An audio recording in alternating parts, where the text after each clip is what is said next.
Welcome everyone. আজকে আমরা শিখব টপ 4টি ভাওয়েল ব্লেন্ডিং ওয়ার্ড বা যুক্ত ভাওয়েল। আমরা জানি ইংরেজি উচ্চারণ এবং রিডিং পড়তে যুক্ত ভাওয়েল কতটা গুরুত্বপূর্ণ, তাই 4টি যেগুলো খুবই ইউজ হয় সেই 4টি যুক্ত ভাওয়েলকে নিয়ে আজকে আলোচনা করব। অতএব কেউ স্কিপ করে ভিডিওটা দেখবা না। যেমন দেখো, এ একটি ভাওয়েল এবং এর পাশে যদি আর একটি ভাওয়েল ই বসাই তখন এটা পরপর দুটো ভাওয়েল হয়ে গেল, তার মানে এটা ভাওয়েল ব্লেন্ডিং হয়ে গেল বা যুক্ত ভাওয়েল হয়ে গেল। আর আমরা সমস্যায় কোথায় পড়ি? যখন যুক্ত ভাওয়েল থাকে, কারণ এর জন্য আলাদা সাউন্ড হয়। কখন কোনটা সাউন্ড হয় আমরা জানি না, তাই উচ্চারণ করতে রিডিং পড়তে মারাত্মক লেভেলের ভুল করি। এই ভুলটাই যেন না হয় তাই জন্য আজকে টপ 4টা ট্রিক্স জাস্ট শিখিয়ে দেব, আর কোনোদিনও ভুল হবে না। যেমন দেখো, এ আই, এখানে এ ভাওয়েল আই ভাওয়েল, দুটো ভাওয়েল পাশাপাশি বসে আছে এবং এর জন্য দু রকমের সাউন্ড হয়, একটা এ বা এই, আরেকটা হই এ আ। এবার কোশ্চিন হচ্ছে কখন কোনটা ইউজ করব। আমরা প্রথমে দেখে নেব এ আই এর জন্য এ আ কখন হয়। এর ক্ষেত্রে নিয়ম হচ্ছে এ আই এর পরে যদি আর থাকে তখন এ আ এরকম সাউন্ড করব। যেমন দেখো, হেয়ার, এখানে দেখো এ আই আছে, মানে দুটো ভাওয়েল পাশাপাশি আছে যাকে আমরা বলি যুক্ত ভাওয়েল, এবং এখানে দেখো এ আই এর জন্য এ আ সাউন্ড হচ্ছে। কেন? নিয়ম কি ছিল? এ আই এর পরে যদি আর থাকে তাহলে এ আই এর জন্য এ আ করব। তাহলে এখানে দেখো, এইচ এর জন্য হো, এ আই এর জন্য এ আ, হো প্লাস এ আ হেয়া, আর এর জন্য রো মানে হেয়ার। এইরকম ভাবে দেখো, চেয়ার, সি এইচ এর জন্য চো, এ আই এর জন্য এ আ, আর এর জন্য রো মানে চেয়ার। কেন এ আই এর জন্য এ আ কেন হলো? এর পরে দেখো আর আছে, এ আই এর পরে যদি আর দেখতে পাও তাহলে এ আই এর জন্য এ আ সাউন্ড করে দিবা। নেক্সট, ফেয়ার, এখানেও দেখো এ আই এর পরে আর আছে, তার মানে এ আই এর জন্য এ আ সাউন্ড হবে। যেমন F A I R, fair. Next, এবার আমরা দেখে নেব এ আই এর জন্য আর একটি সাউন্ড হয়, এ বা এই যেটাই বলতে পারো।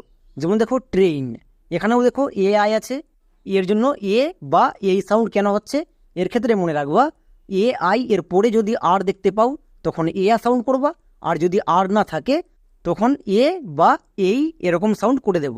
এখানে দেখো নিচের প্রত্যেকটি ওয়ার্ডে এ আই এর পরে আর নেই, যখনই আর থাকবে না তখন এই সাউন্ড করব। যেমন দেখো, টি আর এর জন্য ট্রো, এ আই এর জন্য এই বা এ, এন এর জন্য দন্ত ন, তাহলে একে তুমি ট্রেন বা ট্রেন যেটাই বলতে পারো।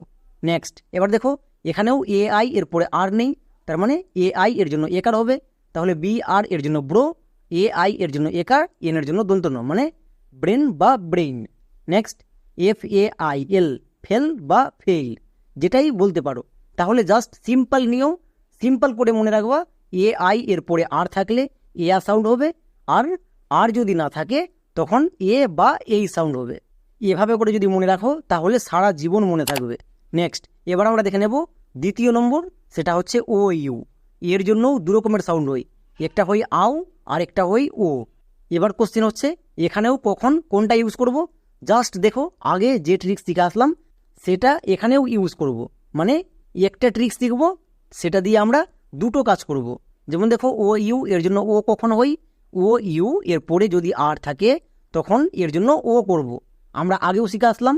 তাহলে দেখো একটা ট্রিক্স দিয়ে দুটো কাজ আমার হয়ে যাচ্ছে।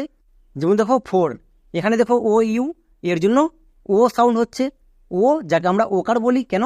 এরপরে দেখো আর আছে, ও ইউ এর পরে যদি আর থাকে তখন এর জন্য ও সাউন্ড হবে, আর আর যদি না থাকে তখন ও সাউন্ড করবো না। যেমন F O U R, four. Next, একইরকমভাবে দেখো C O U R T, court. কেন? ও ইউ এর পরে আর আছে, তাই ও ইউ এর জন্য ও সাউন্ড হচ্ছে। সি এর জন্য কো, ও ইউ এর জন্য ওকার মানে কোয়ে ওকার, আর এর জন্য রো, এবং টি এর জন্য টো মানে কোর্ট। একইরকমভাবে সোর্স, এস এর জন্য দন্তস, ও ইউ এর জন্য ওকার, আর এর জন্য রো, সি এর জন্য দন্তস। তাহলে কি হলো? সোর্স। তাহলে বুঝতে পারলা, ও ইউ এর পরে আর থাকলে তখন আমরা ও সাউন্ড করব। এবার ও ইউ এর জন্য আও কখন করব? সিম্পল নিয়ম, ও ইউ এর পরে আর যদি না থাকে তখন আও করব। যেমন এক্সাম্পল দেখো, হাউস, এখানে দেখো ও ইউ এর পরে আর নেই, তার মানে আও সাউন্ড করব। এইচ এর জন্য হো, ও ইউ এর জন্য আও, এস এর জন্য দন্তস মানে হাউস। হচ্ছে তো? নেক্সট, একইরকমভাবে দেখো মাউথ, এম এর জন্য মো, ও ইউ এর জন্য আও, টিএইচ এর জন্য থো মানে মাউথ। নেক্সট মাউন্ট, এম এর জন্য মো, ও ইউ এর জন্য আও, এনটি এর জন্য দন্ত নয়ে টো, মানে মাউন্ট। তাহলে ও ইউ এর পরে যদি আর থাকে তখন ও সাউন্ড করব, আর আর যদি না থাকে তখন আও সাউন্ড করব। পরিষ্কার? এবার আমরা দেখে নেব 3 নম্বর আই ই। আই ই এর জন্য দু রকমের সাউন্ড হয়, একটা হয় হস্যই আর একটা হয় আই। এবার কোশ্চেন হচ্ছে কখন কোনটা ইউজ করব। এর ক্ষেত্রে আলাদা ট্রিক্স, এর ক্ষেত্রেও জাস্ট একটা ট্রিক্স শিখিয়ে দেবো, এটা দিয়ে 3ও হয়ে যাবে এবং 4 নম্বর ট্রিক্সটাও হয়ে যাবে। তাহলে প্রথমে আমরা দেখে নেব আই ই এর জন্য আই কখন হয়। শব্দের শেষে যদি আই ই দেখতে পাই তার জন্য আই এরকম সাউন্ড ইউজ করে দেব। ওকে, শব্দের শেষে যদি আই ই থাকে, যেমন দেখো ডাই, এখানে দেখো তো আই কোথায় আছে, শব্দের একদম শেষে আছে, তাই আই ই এর জন্য আই সাউন্ড হচ্ছে। তাহলে এখানে কি নিয়ম, আই ই যদি শব্দের শেষে থাকে তাহলে আই সাউন্ড করে দেব, যেমন ডি আই ই, ডাই। বোঝা গেল? নেক্সট একইরকমভাবে এখানেও দেখো আই ই শব্দের শেষে আছে, তাই এর জন্য আই সাউন্ড হচ্ছে, যেমন টি আই ই, টাই। এল এর জন্য লো, প্লাস আই ই, লাই। হচ্ছে তো? আই ই যদি শব্দের শেষে থাকে তখন আই সাউন্ড চোখ বন্ধ করে করে দেব। এবার আই ই এর জন্য হস্যই কখন করব, সিম্পল নিয়ম, আই ই যখন শব্দের শেষে থাকবে না, মানে মিডলে থাকবে। যেমন এখানে দেখো ফিল্ড, এখানে আই ই কোথায় আছে, মিডলে আছে, তাই এর জন্য হস্যই হচ্ছে। যেমন এফ এর জন্য ফো, আই ই এর জন্য হস্যই, এল ডি এর জন্য লো, ডো, মানে ফিল্ড। একইরকমভাবে চিফ। নেক্সট ব্রিফ, এখানেও দেখো আই ই শব্দের মাঝে আছে, তাই এর জন্য হস্যিকার হচ্ছে। তাহলে বি আর এর জন্য ব্রো, আই ই এর জন্য হস্যিকার, এফ এর জন্য ফো, মানে ব্রিফ। তাহলে আই ই শব্দের শেষে থাকলে আই, মাঝে থাকলে হস্যিকার। এবার আমরা দেখে নেব লাস্ট মানে 4 নম্বর ভাওয়েল ব্লেন্ডিং ইউ ই। এর জন্য দু রকমের সাউন্ড হয়, একটা হস্য আর একটা উইয়ে। কখন কোনটা, জাস্ট একই ট্রিক্স। প্রথমে আমরা দেখে নেব ইউ ই এর জন্য হস্যও কখন হয়। ইউ ই যদি শব্দের শেষে থাকে তখন হস্যও হয়, আর শব্দের মাঝে থাকলে উইয়ে হবে। যেমন দেখো ট্রু, এখানে ইউ ই কোথায় আছে, শব্দের শেষে আছে, তার মানে ইউ ই এর জন্য হস্যও হবে। যেমন দেখো T R U E, true. একইরকমভাবে B L U E, blue, F L U E, flu. শব্দের শেষে ইউ ই আছে, তাই এর জন্য হস্তকার হলো। তাহলে উইয়ে কখন হবে, যখন শব্দের মাঝে থাকবে।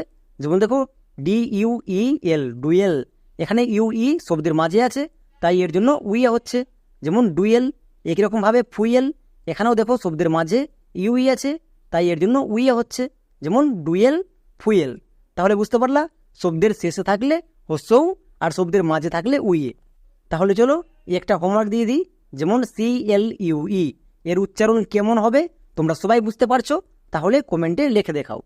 তাহলে আজকের এই 4টে ট্রিক্স খুবই ইম্পর্টেন্ট ছিল।